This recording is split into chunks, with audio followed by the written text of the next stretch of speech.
Pak, tiap hari sini terus?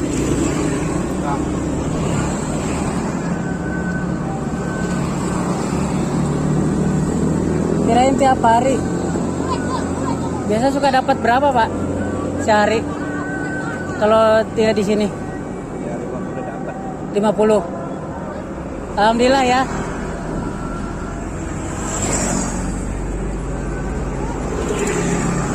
Bapaknya orang sini? Orang sini? Orang ini. Oh, ini namanya Jembatan Sewo ya? Nama Bapak siapa? Aku. Pak Yakub. Terima kasih ya Pak ya. Assalamualaikum warahmatullahi wabarakatuh. Salam budaya. Selamat berjumpa di channel saya Tatar Kahuripan. Saat ini saya lagi menuju ke satu tempat di daerah Indramayu, yaitu Jembatan Kalisewo.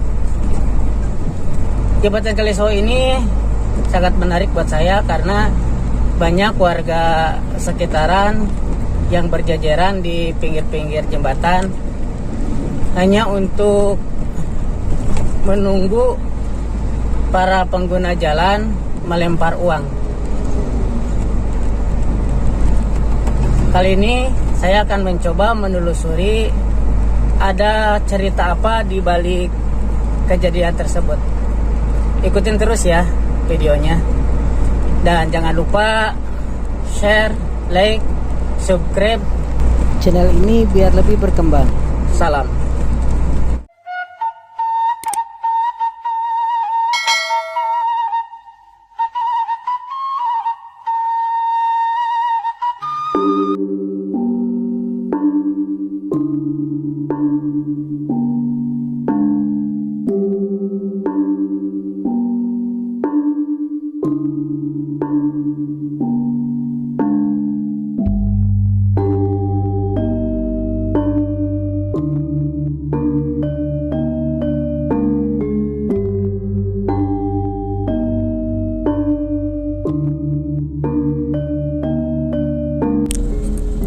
Jembatan Kalisewo.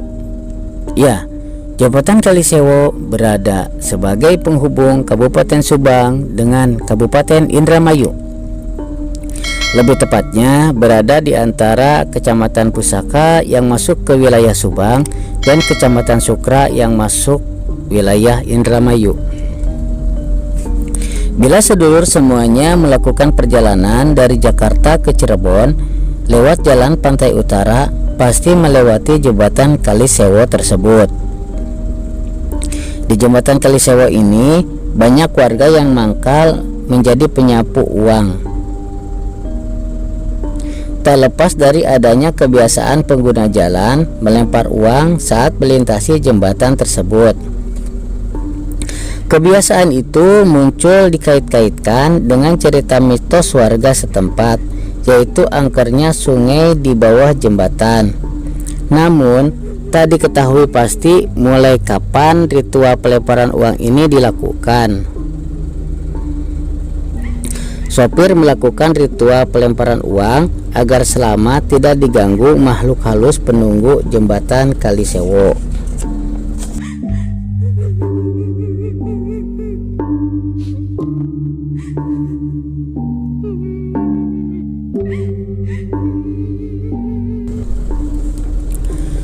Ritual pelemparan uang di Jembatan Kalisewo lekat dengan tragedi kecelakaan bus Transmigran perintis asal Boyolali, Jawa Tengah pada 11 Maret tahun 1974. Bus yang membawa Transmigran yang hendak berangkat ke Sumatera Selatan itu masuk sungai dan terbakar hingga merenggut puluhan korban jiwa. Belakangan tragedi itu memunculkan kebiasaan ritual pelemparan uang bagi pengendara yang melintas di jembatan tersebut. Keberadaan para penyapu itu sulit ditertibkan sebab sudah berlangsung lama. Diperkuat dengan adanya mitos tersebut. Ada pula cerita dari masyarakat setempat bahwa dari banyaknya warga yang mangkal di situ, untuk menyapu uang, ada salah satu penjelmaan dari makhluk halus penunggu Kali Sewo.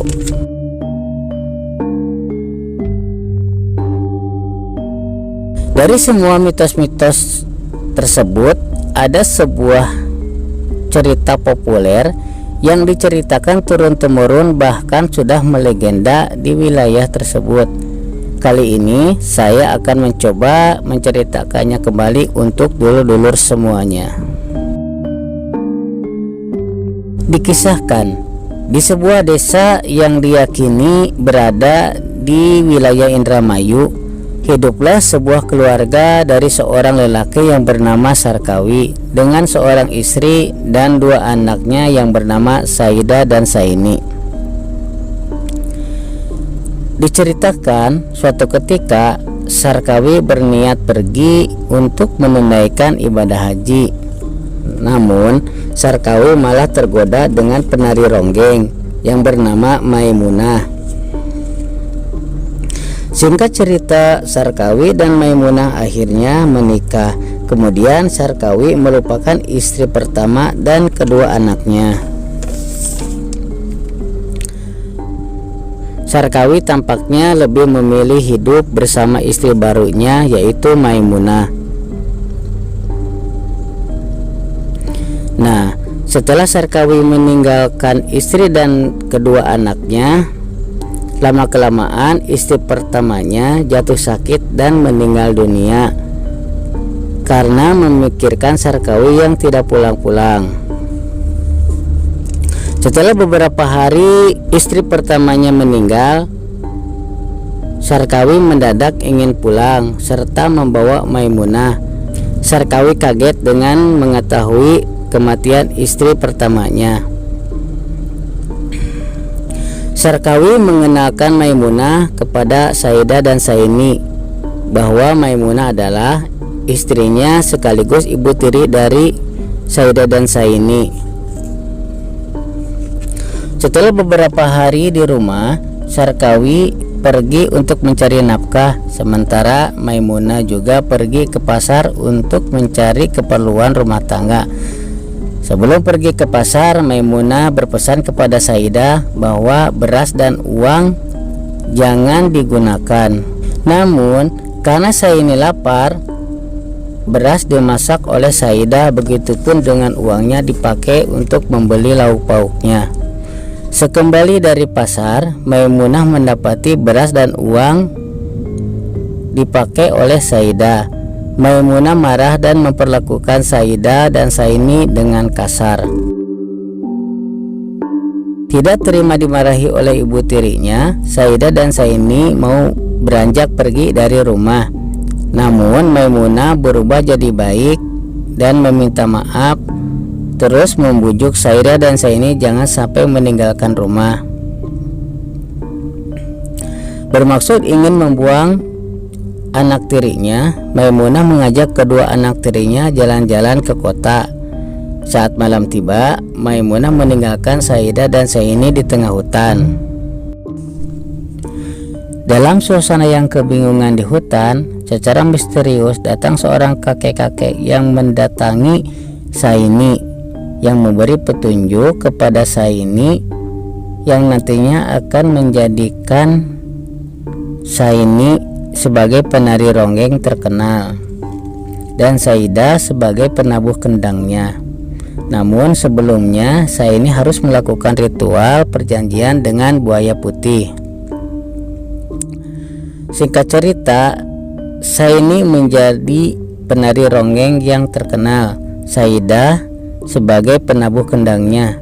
Setelah menjadi penari ronggeng, hidup mereka pun berkecukupan sampai batas waktu yang ditentukan perjanjian dengan buaya putih. Seiring berjalannya waktu, kakek misterius kemudian datang untuk menagih janji. Sainilah berubah menjadi buaya putih dan terjun ke Kali Sewo. Melihat Saini berubah wujud, kemudian Saida mengabari orang tuanya di rumah. Tanpa menunggu waktu lama, Sarkawi dan istrinya langsung menuju Kali Sewo. Sarkawi kemudian terjun ke Kali Sewo dan berubah wujud menjadi balek kambang atau sejenis ranjang yang terbuat dari bambu. Kemudian Maimunah ikut terjun ke Kali Sewo dan berubah menjadi pring atau haur. Tinggallah Saidah sendirian merasa lemas tak berdaya mengalami fenomena tersebut. Lama-kelamaan Saidah tertidur dan berubah wujud menjadi bunga cempaka putih.